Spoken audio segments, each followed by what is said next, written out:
Welcome to Megilval YouTube channel. நம்ம இன்றைக்கி பார்க்க போகிறது 8th standard maths chapter 7 exercise number 7.1 information processing. So first question, you want to have an ice cream or cake. ரெண்டு item கொடுத்துருக்காங்க, ஒன்று ice cream இன்னொன்று cake. There are 3 flavours, chocolate, strawberry and vanilla in ice cream. So ஐஸ்கிரீமில் எத்தனை flavour இருக்குது அப்படின்னா 3 flavours இருக்குது. And 2 flavor orange and red violet in the cake. கேக்கில் வந்து 2 வெரைட்டி இருக்குது. How many possible ways can you choose an ice cream or cake ன்னு கொடுத்துருக்காங்க.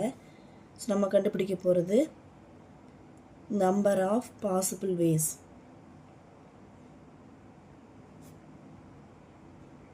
is equal to ஐஸ்கிரீமில் 3 இருக்குது, கேக்கில் 2 இருக்குது. So 3 + 2 5 ways. கொஷின் தான் 4 லைனில் கொடுத்துருப்பாங்க. ஆனால் ஆன்சர் வந்து 1 லைன்லேயே சிம்பிளாக முடிஞ்சிடும்.